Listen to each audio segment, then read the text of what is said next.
અને પાંચમો મુદ્દો છે રેપ્યુટ ફોર ફેમિલી, પરિવારનું ગૌરવ વધારીએ. મિલે સુર મેરા તુમારા એટલે રેપ્યુટ ફોર ફેમિલી, તમારા પરિવારનું ગૌરવ વધે એવું તો કંઈક કરો.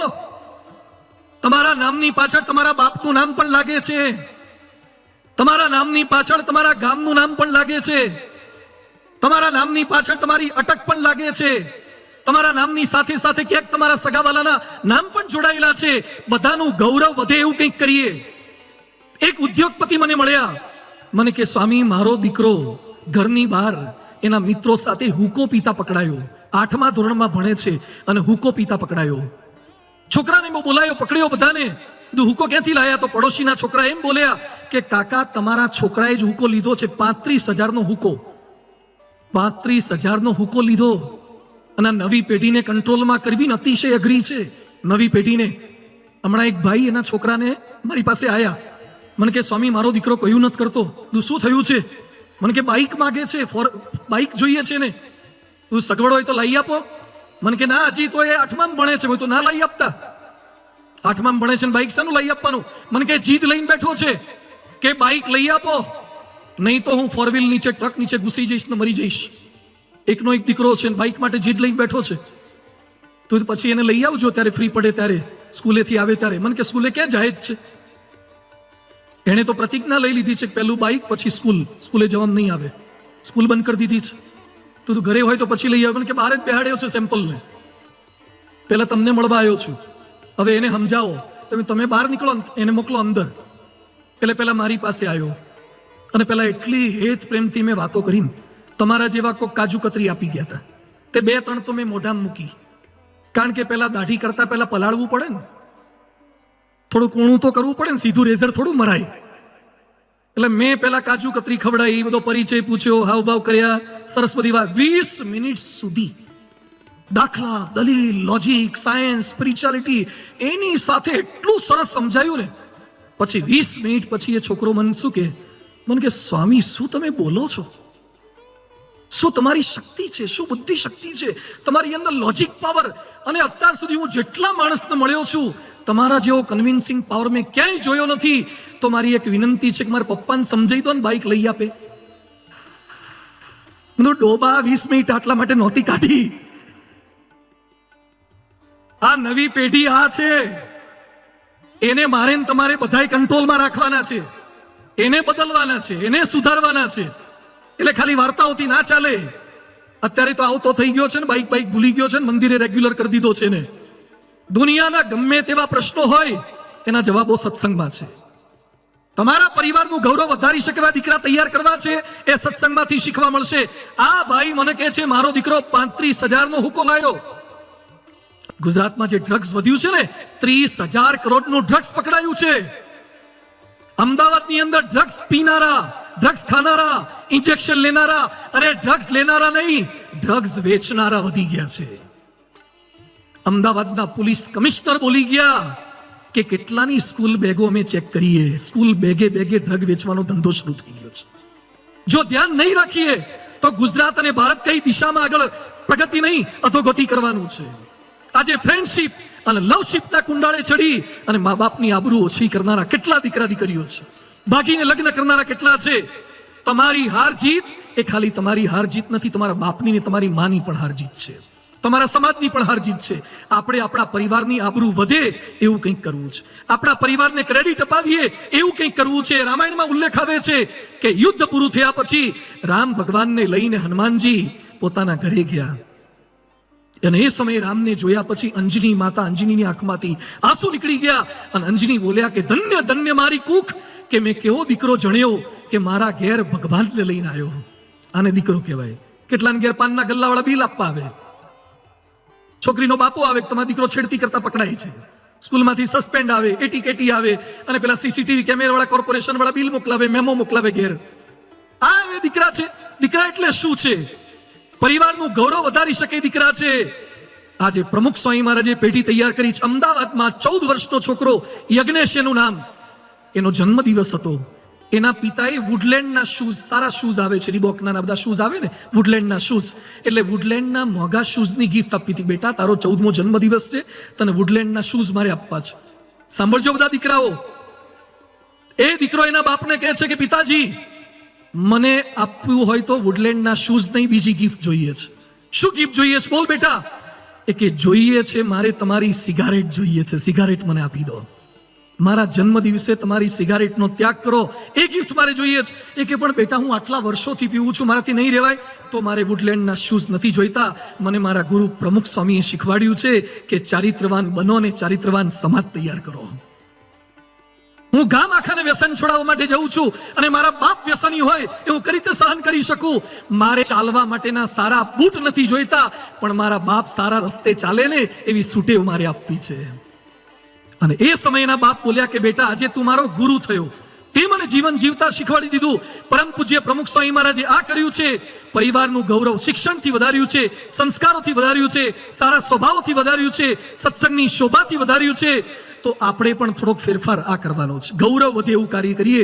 અને છેલ્લી વાત છે આજની, રિફોર્મ ફોર ફેમિલી. પરિવાર માટે થોડોક સુધારો કરીએ. શેમાં સુધારો?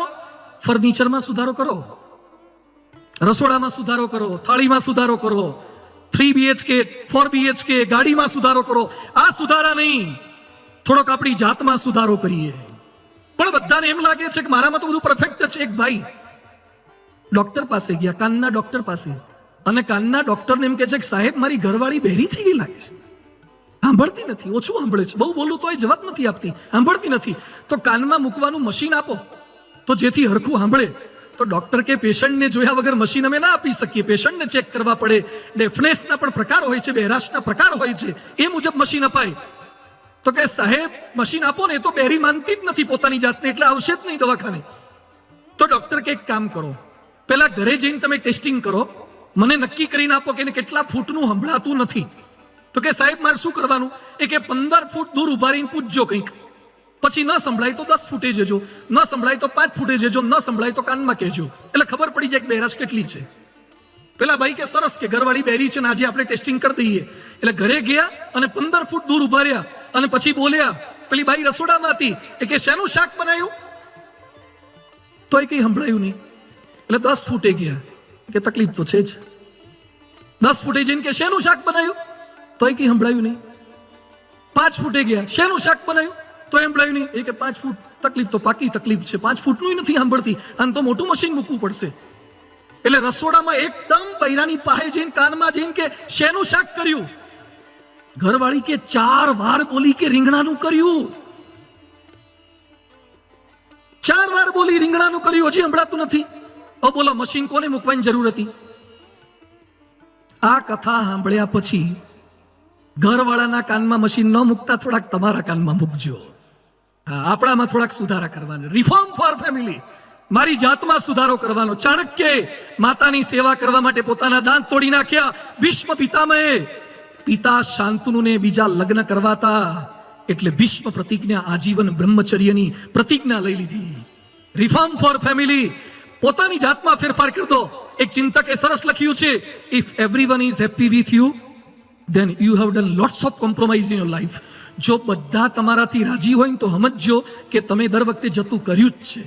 જે જતું કરે ને એ જીતી જાય, જતું કરે એ જીતી જાય. આ સત્સંગની સમજણ આપણને આપે છે. તો સુધારો થોડોક કરવાનો છે, સ્ટ્રોંગ ઓપિનિયન નહીં, થોડોક પોતામાં ફેરફાર. 2001માં જ્યારે ભૂકંપ થયો ભુજમાં, એ સમયે અમદાવાદમાં મણિનગર વિસ્તારમાં મંગલમ એપાર્ટમેન્ટમાં રહેતા એક અરુણભાઈ કરીને ભાઈ દબાઈ ગયા. ભૂકંપ થયો, આખું મકાન પડ્યું, એની પત્નીને દીકરો તો ક્યાંક વિખાઈ ગયા, પકડાયા જ નહીં, ખબર જ ના પડે. આ ભાઈ દટાયા, એની સામે સ્લેબ પડ્યો, એની દીકરી દટાઈ ગઈ, સ્લેબ નીચે દટાઈ ગઈ. આ ભાઈ હજુ તો ઊભા હતા ત્યાં બીજું ધાબુ પડ્યું, દિવાલ મોટી પડી, એ દટાઈ ગયા, મરી જાય એવી પરિસ્થિતિ હતી.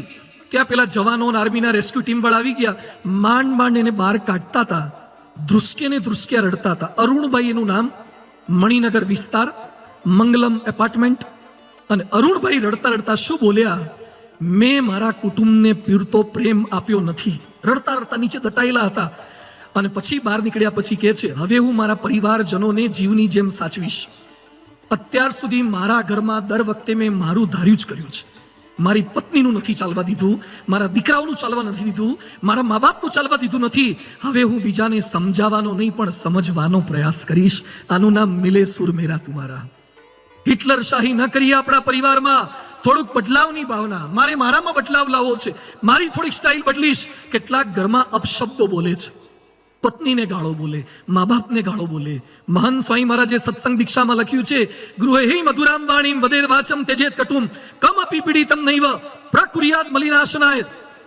ક્યારે ઘરમાં ખરાબ શબ્દો તો બહાર પણ ન બોલાય.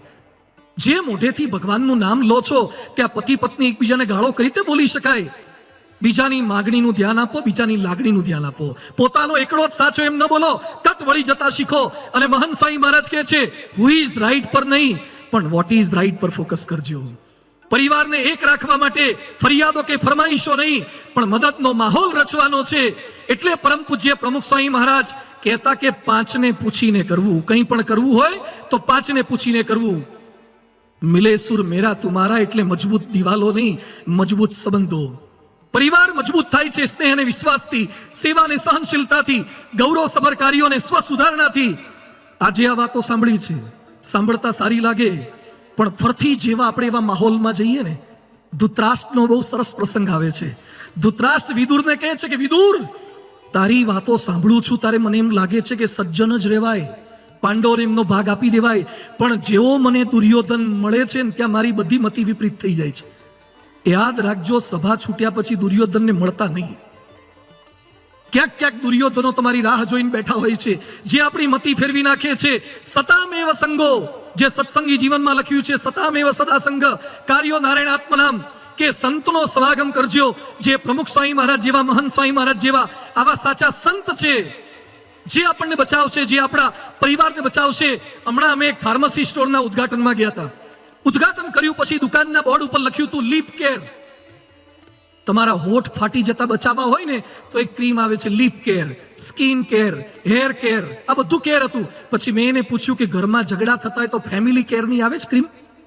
ફેમિલી કેર, પતિ પત્ની ઝઘડ્યા બે જણાને ચોપડી દેવાનું, એવી ક્રીમો નથી આવતી. તમને ફાર્મસી વાળા તો લીપ કેર આપશે, હેર કેર આપશે, સ્કિન કેર આપશે, પણ ફેમિલી કેર તો પાલનપુરની આ કથા વાર્તાને BAPS ના સંતો આપશે. તમારા ઘરમાંથી કોઈ વસ્તુની ચોરી ના થઈ જાય એના માટે CCTV કેમેરા ફિટ કરાવો છો, પણ તમારા ઘરમાં રહેલા બાળકોના સંસ્કાર કોઈ ચોરી ના જાય એના માટેના CCTV કેમેરા ક્યાં ફિટ કરાવશો? તો થોડોક સંકલ્પ આપણે આ કરવાનો છે. ગ્લોબલ વેબ ઇન્ડેક્સ કહે છે કે દરેક ભારતીય રોજ 2 કલાક અને 40 મિનિટ, જોજો, દરેક ભારતીય રોજ 2 કલાક ને 40 મિનિટ સોશિયલ મીડિયા પાછળ આપે છે. મહિનામાં 80 કલાક, વર્ષમાં 864 કલાક, એટલે કે 40 દિવસ મીડિયા પાછળ આપે છે.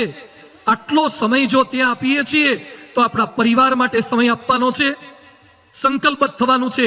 અને મહાન સ્વામીજી એક વાક્ય સરસ બોલે છે કે કીડી ગમે તેટલી ઉતાવળમાં હોય તો એ સામે આવતી બીજી કીડીને હેલો હાવ આર યુ કરીને પછી તરત આગળ જાય. જોયું છે ને તમે? કીડીઓ કેટલી સ્પીડમાં ચાલતી હોય તો એ બીજી કીડી આગળ સહેજ ઊભી રહી જાય અને પછી આગળ જતી રહે. કીડીઓ ગમે તેટલી ઉતાવળમાં હોય તો એ બીજી કીડીને મળવાનું ભૂલતા નથી. તો આપણે તો માણસ છીએ તો બીજાને મળવાનું કેમ ભૂલીએ? એના સ્વજનો સાથેના સંબંધો સુધારવાનું કેમ ભૂલીએ? પારિવારિક શાંતિનું પંચામૃત એટલે નમી દેવું. આ 5 શબ્દો મારે બોલાવા છે, મારી સાથે બોલજો. નમી દેવું, ખમી લેવું, હસી લેવું, ભૂલી જવું, જપી લેવું. આ પરિવારનું પંચામૃત છે. ગમે તેવા પ્રશ્નોની અંદર સ્થિરા રાખશે. Love for family, loyal with family, care for family, bear for family, repeat for family, reform for family. આપણે પણ આપણા પરિવારને મજબૂત કરવાનો છે, પણ ખાલી પરિવારને નહીં, દેશને મજબૂત કરવાનો છે. એ વાતો પણ મારે કરવી. છેલ્લી 5 મિનિટ, પરિવારને મજબૂત કેમ કરવાનો છે? તમારા, મેં ગઈ વખતે ઉલ્લેખ કર્યો કે ભાઈના ઘર આગળથી અમે ગયા તો ઘર પર લખ્યું હતું હાશ. શું લખ્યું હતું? હાશ. ઘર પર તો માતા મહાદેવનું નામ લખવાનું હોય, હાશ થોડું લખાય. એટલે મેં પેલા ભાઈને પૂછ્યું ઘર પર કેમ હાશ લખ્યું? મને કે આગા પાછા ઊંચી ના કર્યા તાર મન પૂરું થયું એટલે હાશ લખ્યું. કીધું હવે હાશ થઈ? મને કે ના, નવા પ્રોબ્લેમ થયા. અમદાવાદમાં એક ડોક્ટર પિતાએ એની દીકરી એની પાસે આઈફોન માગ્યો. હમણાં 2-4 દિવસ પહેલાનો પ્રસંગ છે. દીકરીએ આઈફોન માગ્યો, એના બાપે ના પાડી. દીકરી ગુસ્સે થઈ ગઈ અને શોકેસમાં જેટલી એન્ટિક આઇટમો હતી બધી ફેંકી દીધી. પછી હજી ગુસ્સો હતો કે મને આઈફોન મારા બાપે ના કેમ આપ્યો? એટલે દીકરીએ ચાલુ પંખામાં હાથ નાખ્યો. એના બાપે હાથ તો પાછો ખેંચ્યો, ઘરની વસ્તુઓ તોડફોડ કરી નાખે. ડોક્ટરથી કંટ્રોલમાં ન થઈ એટલે ડોક્ટરે અભયમ, જે પેલી યોજના આવે છે અભયમ ફોન કોલ, એમાંથી બાઈઓને બોલાવી અને મારી ગુસ્સાવાળી દીકરીને કંટ્રોલ કરો એવી વિનંતી કરી. પેલી બાઈઓએ દીકરીનું કાઉન્સિલિંગ કર્યું. તારી છોકરી શું બોલી? હું એકની એક સંતાન છું, હું ના સાંભળવા માટે ટેવાયેલી નથી, અને મારા બાપે મને આઈફોન આપવાની ના કેમ પાડી? હું સહન નહીં કરી શકું. કઈ દિશામાં આપણી નવી પેઢી જઈ રહી છે? અહીંયા બેઠેલા તમામ મોટી ઉંમરનાને મારી વિનંતી છે, અમે આજે જે પ્રયત્ન કરી રહ્યા છીએ એ સમાજ માટે પ્રયત્ન કરી રહ્યા છે. આવનારા દિવસો ખૂબ ભારે છે. તમારી હાજરીમાં દીકરા દીકરી જુદા છે અને ગેરહાજરીમાં જુદા છે. છૂટાછેડાના પ્રમાણ વધી રહ્યા છે, હત્યા આત્મહત્યા વધી રહી છે, ડ્રગ્સ નાર્કોટિક્સ વધી રહ્યા છે, અને ભારતમાં ભ્રષ્ટાચાર દુરાચાર વધી રહ્યા છે. મોટા મોટા મોલ થવા લાગ્યા એટલે પૂરું થઈ ગયું. આજે અમેરિકામાં હમણાં ટેક્સાસનો પ્રસંગ તમે સાંભળ્યો હતો. ટેક્સાસમાં છોકરાએ 19 બાળકો અને 2 સ્ટાફ 21 સભ્યોનું મર્ડર કરી નાખ્યું. એની પહેલા કનેક્ટિકટમાં એડમ લાંજાએ 21 જણાને મારી નાખ્યા હતા ઓબામાના સમયમાં, અને ઓબામા બોલ્યા હતા અમેરિકાને હલાવી નાખે એવી ઘટના છે. આ વખતે ટેક્સાસમાં 21 મર્યા. રાષ્ટ્રીય શોક જાહેર કરવો પડ્યો છે. અમેરિકાની 33 કરોડની વસ્તી છે અને 34 કરોડ બંદૂકો છે. 34 કરોડ બંદૂકો છે. અમેરિકાની કેટલી સ્કૂલમાં મેટલ ડિટેક્ટર મૂકે છે? ભારતને કઈ દિશામાં લઈ જવું છે? આમાંથી જેટલા ભારતવાસી હોય, ભારતના છીએ આપણે બધા, ભારતવાસી છીએ. હું ભારતમાં છું, પણ ભારત મારામાં ખરું કે નહીં? ભારતનું જેટલું વિદેશીઓએ બગાડ્યું છે એના કરતા દેશીઓએ બગાડ્યું છે. નર્મદા યોજનાનો પ્રારંભ કર્યો ત્યારે સિમેન્ટની થેલીનો ભાવ હતો 15 રૂપિયા અને પૂરી થઈ ત્યારે 350 રૂપિયા થઈ ગયો હતો. કેમ નર્મદા યોજનાને પૂરી કરતા આટલી વાર લાગી? સિમેન્ટ ખૂટ્યો હતો, લોખંડ ખૂટતું હતું. ભારતમાં ખૂટતું તત્વ શું છે? 1.25 અબજની વસ્તી, વિશ્વના દરેક ખૂણે ખૂણે ભારતીયો જો વિશ્વ આખાની અંદર ટેકનોલોજીમાં કે દરેક ફિલ્ડમાં નામ રોશન કરી શકતા હોય તો ભારતમાં કેમ નહીં? આઝાદી કા અમૃત મહોત્સવ તો આપણે ઉજવીએ છીએ, પણ સાચી આઝાદીનો અમૃત મહોત્સવ કેમ છે? ખૂબ મોટી સંખ્યામાં બધા જ હિન્દુસ્તાની અનેક લોકોને પરિવારજનો સાથે પધારીએ, આપણા પરિવારને સુખી પરિવાર બનાવી શકીએ અને આપણા રાષ્ટ્રને શ્રેષ્ઠ રાષ્ટ્ર બનાવી શકીએ એવી વાતોને સાંભળીએ. ખૂબ ખૂબ આભાર.